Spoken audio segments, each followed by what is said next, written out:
Welcome to the 25th episode of the Civic Pulse with David Bonnier and Brian Brady. David, we made it to 25. I was going to say, how about that? Yeah. I wasn't sure we had the stamina, but we did it. Well, we have the stamina. The question is, do we have an audience? But we're working on it. We got 50 to 100 folks on a lot of these, that's not too bad. Maybe we'll learn how to promote and advertise and have a snazzy intro, outro for our next 25. Oh, we don't want to be too snazzy or too fancy. Really. I've kind of had it with that world. Just authentic. Well, we had to do a show today because big news coming out of New York City for, I think, you and I, a ray of hope, and for a lot of other more central and conservatives, a shot of anxiety. But Zohran Mamdani won the Democratic primary for New York City mayor, a 33-year-old Indian American, grew up his first 7 years in Africa, both Uganda and South Africa, was a state representative, went to Bowdoin College, has some really accomplished, fascinating parents, right? One's a documentary filmmaker. Another is a really well-known professor about post-colonial studies and a host of things. So clearly grew up in New York City in this intellectual, political household and steeped. He's at 33. He's ahead of his curve. You don't find too many 30-year-olds with his polish and game, as we call it, political game. And now they're coming for him. And I thought, there was nobody better to interview again than Democratic socialist. I don't know if you still are, David, but someone with some knowledge and roots there, like you, about Zohran Mamdani, and then the kind of the wild-eyed attacks coming at him, both the Islamophobic attacks. He's a socialist. He's a communist. So first, let's start with you, because I don't know the story of your history with Democratic Socialists, and I think the listeners would love to hear about that. Well, I've always been a Democrat, and that's first and foremost. And my politics, when I was in the legislature in Lansing, at about the same age as him, actually, I was a little younger. I was 27. And then throughout my congressional career, I was a progressive Democrat, and so on economic issues especially, I was very progressive. Mm-hmm. I saw the inequality that was built into our system, and I thought it needed to be changed to give more people an opportunity to share in the system. And so one of the organizations that was active during my political career in that area was the Democratic Socialists of America. Now, there's a big difference between socialism and communism. But, the people that like to vilify socialists and communists, they don't want to deal with that big gap. You just go from one to the other, which is nonsense. I mean, I abhorred everything the communists did with respect to human rights, civil rights, and all of those things they took away from literally millions and tens of millions and hundreds of millions of people. So communism is just an authoritarian system to flatten society from class. Yeah, exactly. Everything. That's what Putin is doing now, but anyway, so I was looking for allies where I could find them, and sometimes they were helpful, the Democratic Socialists. Sometimes they weren't helpful. And when they started to move away from supporting our candidates, like Hillary Clinton, for instance, in the general election against Trump, I said, that's it. I've had it with this, purity. We've got a country to run, and we have to run it sensibly. And they were off the tracks, really off the tracks. Mm-hmm. So I stopped working with them.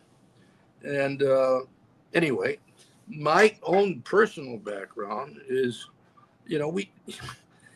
there are a lot of things that have socialist roots in the United States in our government. I mean, we have medical insurance, public roads and highways. That's all the state run.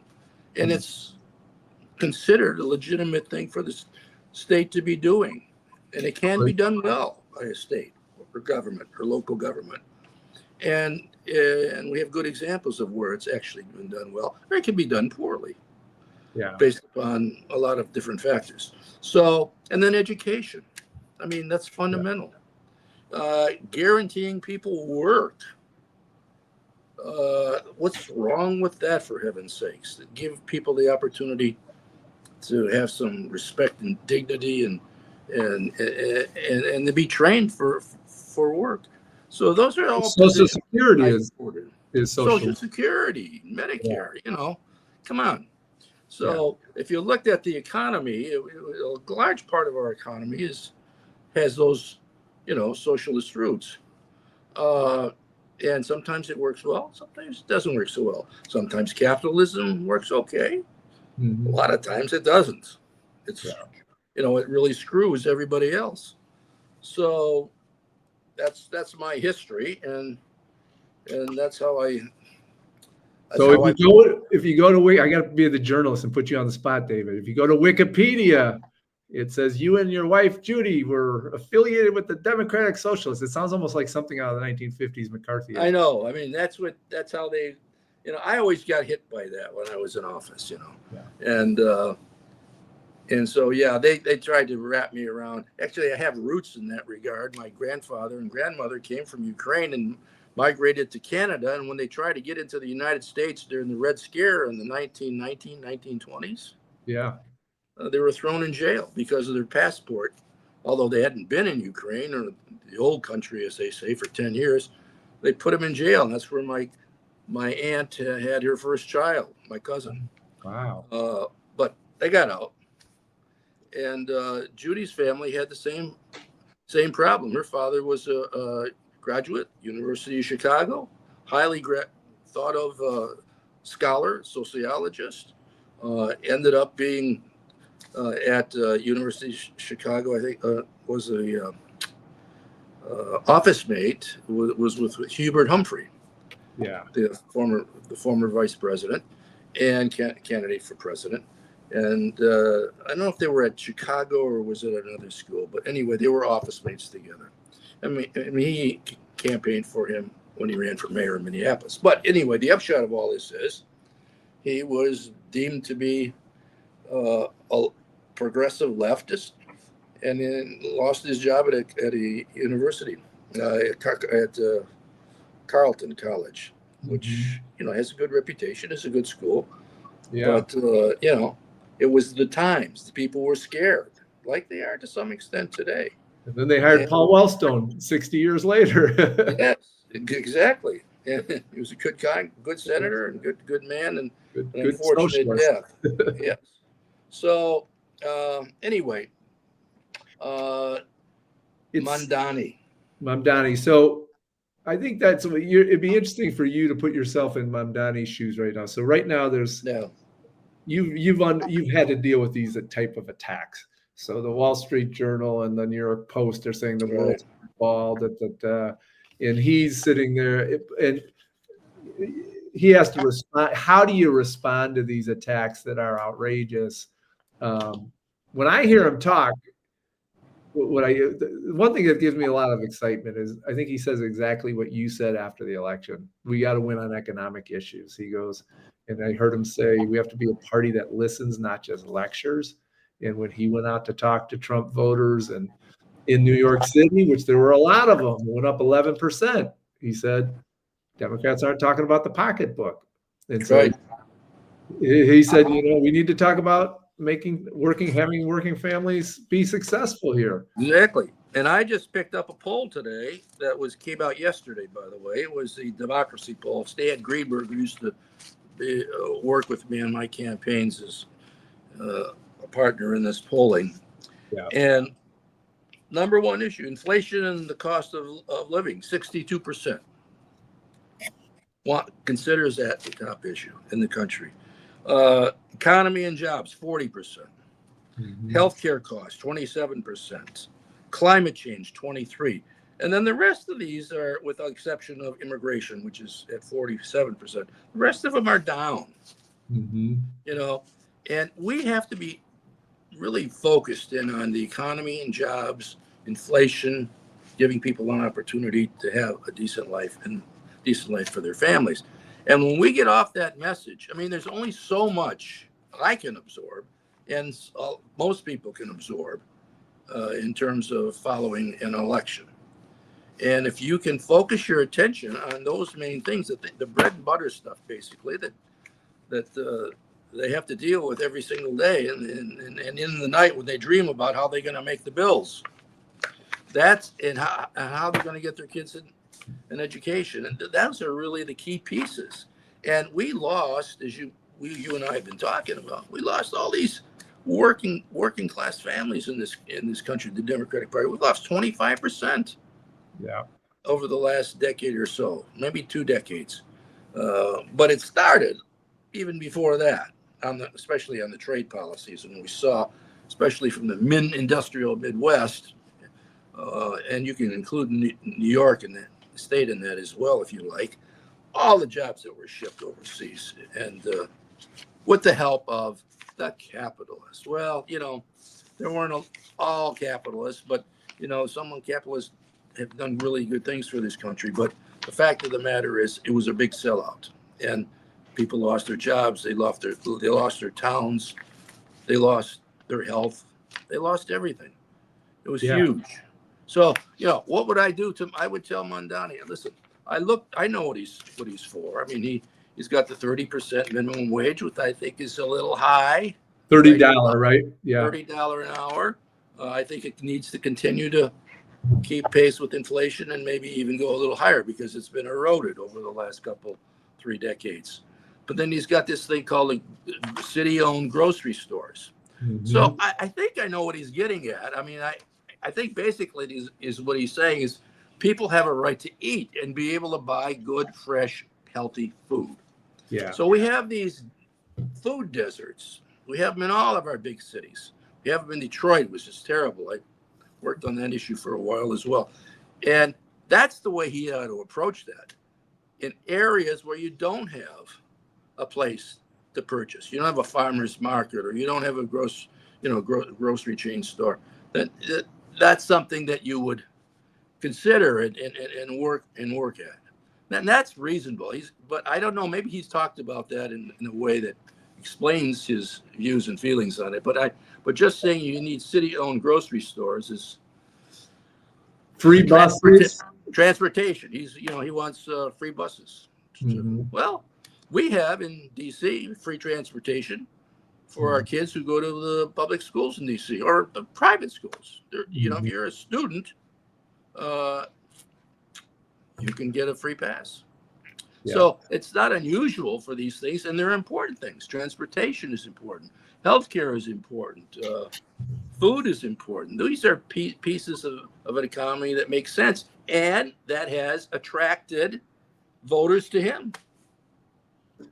You don't hear anybody else talking about this stuff. No, and you compare it to sort of the milquetoast Harris Waltz platform, which was like the opportunity agenda, and there was a few little ornaments on the tree, but it was, let me tell you one thing where I think he really messed up on, and he's going to have to deal with it in general, is defund the police. Yeah. It's a loser.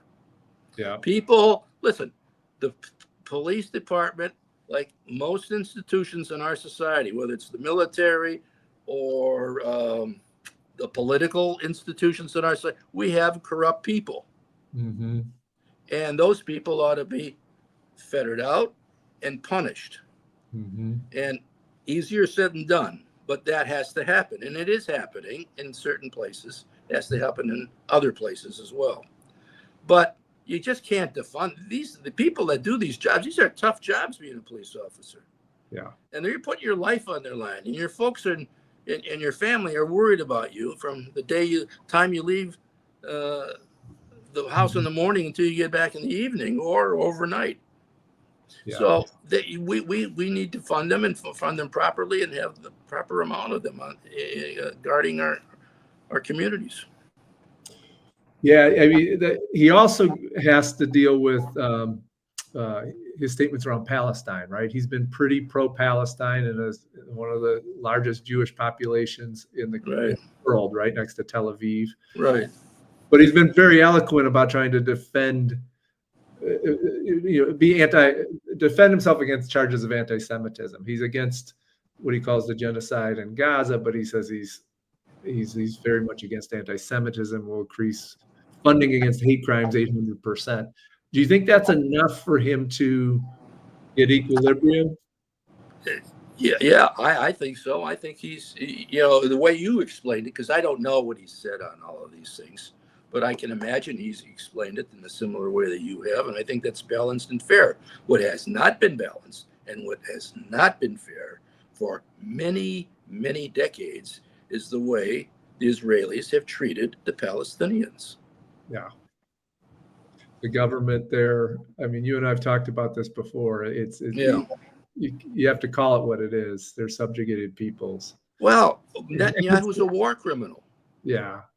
He ordered the killings of 52,000 people. Yeah. Most of them innocent, children, women. He's a war criminal, and I hope he is indicted. And Mamdani said he comes to New York City, he'll have him arrested. We're preaching to the choir here, though. But how does that? There's a lot of reasonable, thoughtful, compassionate Jews that feel the same way that I just expressed this. Yeah, I agree. I think if I was his campaign manager, I'd worry a little bit that his economic message will get subsumed if he's on volume 10 on that issue. Suddenly his economic issue gets subsumed, and that's what, in the end, that's kind of probably the game plan for Adams or who's ever running against him, is to get him off, knock him off his message, which I don't think the Palestinian issue is necessarily a loser for him, but I don't think it's a winner either. And so that's what Well, he's going to be asked about it, obviously, and he has been, and he's expressed himself on it, even through the genocide that occurred against Palestinians over the last year. But he'll have to handle it the best he can, and he has this energy that is infectious. Yeah. And we need new faces, and we need people who have a little bit of courage. Yeah. There was a Washington Post editorial that came out today about how bad he's going to be for New York and for the Democratic Party. And I think he'd be really good in some areas. In other areas, he's going to have to explain himself better. And I think the grocery own store thing is an easy one for him to deal with. And the minimum wage thing, you can deal with that in a reasonable way. It ought to keep up with inflation. It hasn't been keeping up with inflation for decades. So the actual buying power and worth of the minimum wage today is so much less than it was when it was first adopted many, many decades ago. And so people ought to be able to make a fair, decent wage. I'm for basically a living wage. And I think most people should be as well. It's interesting. Both New York Times was shell-shocked by this result, and what is it about liberal media these days that doesn't get that basically the Bernie wing of the party is probably the majority now? Or actually, I mean, with my under 40 nieces and nephews, the Mamdanis, they have no trouble embracing Mamdani, and they love him. There's why are they so out to lunch, this big liberal media, about where the party really is? I don't know the answer to that. All I know is I can give you one perspective on that I think has some legitimacy. Maybe if you don't think so, you should say so. But a lot of these newspapers and publications, I should say, and media outlets are big business. Yeah. And not so much the newspapers today, because they don't really make a lot of money, but They've diversified enough into enough other areas that they're still making a lot of money. Yeah, their brand is. They're branded. And what they do, what they have traditionally done, especially at the Post, Washington Post, is they have been a huge problem in organizing workers. They are adamant in stopping the organization of workers. Now, if you read their editorials on the right to organize, it's not as bad as I've just made it sound. But they do everything and they can basically to keep organizing of workers from happening in their empire. Yes. Yeah. And there's a story behind that that goes back to the former editor of the Post, the military. He was I can't think of his name, but not Ben Bradley. Ben Bradley, yes. It was Ben Bradley, yeah. It's Ben Bradley, and he had some problems with the organizers who went on strike at the Post, and personal affronts to him and his wife. And he really took it out, I think, on all workers, which was a mistake. Yeah, we could go down. We should do a whole episode on the media. Let's end on just sort of analyzing the road ahead. And thinking about Mamdani. I'm late to the Mamdani bus. Like I only became aware of him like 2 weeks ago. But now I've watched some clips and seen him on Colbert, and I have to say he reminds me a lot of the 2004 Obama speech, where this really unknown state senator suddenly puts an electric charge in the party, right? And has that sort of suaveness and intellectual dexterity to bounce around. I mean, you could say the same a little bit about AOC, who's actually a bigger star and backed Mamdani. And that's part of this story too, is that Bernie and AOC they did. And they were the ones out in the country the last 6-8 months taking on Trump. The fighting Dems. And Bernie, and the rallies were huge. 30,000 people, 25,000, 40,000 people coming out to hear them because they want someone to speak out. And, you got to also look at the race that happened in the primary. I mean, you had, basically he's running against Cuomo. And by the way, the other guy, the comptroller, I think, Brad Landers, is it? Yeah, Brad Lander. He was significant in helping. He partnered with Mamdani. He was a candidate, and they both were, and they've got this rank voting now. So they partnered together to get their people to cast votes 1 and 2, and I think it was very helpful. So that's one of the most exciting stories we've had on our team in the whole year is Lander and Mamdani, a Jewish progressive and a Muslim progressive coming together. I mean, that's a kernel of hope. Yeah. Right. Exactly. Yeah. Amazing. And then you have, I have to throw in a shot at Jeffries and Schumer, the two other New Yorkers who've just been quiet as heck in some ways on Palestine, on some of the tough issues. Yeah, I expected a little bit more actually from the leadership in the Congress, but it's not happening, and I hope it will. I mean, I don't think it's too late, but it's not gotten off to a really good start. I was optimistic about Jeffries, but when he became speaker, but I haven't seen any improv skill to him. He seems a little robotic to me. And a little conservative for my taste. That's what I hear from people as well. He's got a good mind, and he's gets along with people, so he can actually get things done. If he had the power, he doesn't now. They're in the minority, but we'll see what happens. He's growing up. I mean, people have to grow into these jobs as well, and so hopefully he will. But we need energy. Is Schumer? Schumer a little bit. I know him very well. I knew him very well when I was serving with him for many years. Has he lost his fastball? Is it an age thing? Why are we sort of? It might be. I mean, he's a decent guy, but he's a very smart fella. But it's maybe time that there's a change there. Yeah. Yeah. It'll be interesting to see if AOC decides to take him on for the Senate.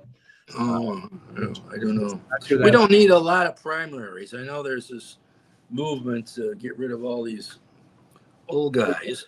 Yeah. And women, but we need to save our energies for the fall. We don't want to get into so much of a internal battle with each other that we damage ourselves. And we're only a couple House seats away, so we've got to be smart about this. And I think it should be a decent year for Democrats. Yeah. It should be, but we can screw it up. we could. What's the one car funeral saying? We could screw up a one car funeral. That's definitely true. After the holiday, we'll come back with some shows. I've been talking. I work in education, and these ICE agents, educators I talk to, so many kids are staying home. So many people are afraid, David. So I'm hoping when you come back, we can do a show on that. And also the legal issues. I'm saying some of the guests we had in our first 25 shows, we talked about immigration, we talked about legal issues, we talked about organizing. Let's go revisit those topics in August, right? Sure. Be happy to do that. Well, have a great 4th of July. Happy. And you too. Let's celebrate that we still have a democracy, and hopefully the next year from now it will be a stronger democracy, right? Right. And the Canadians have on July the 1st, I think it is, they celebrate their unity of their country. And so we wish them the best. It's a good celebratory time for those countries who have really been in the vanguard of democracy. And let's hope that we can continue. Fight to keep it, right? Yeah, exactly. What Ben Franklin said, when he was asked, when he came out of the meeting, he said, "What do we got, Mr. Franklin? Democracy or monarchy?" And he says, "A democracy, if you can keep it." Yep. Well, we've kept it a long time.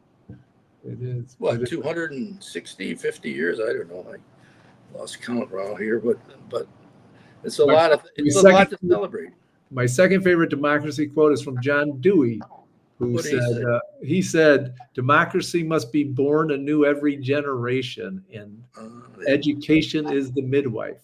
So maybe we have to bring in some civic educators too to talk about how that would be a good thing.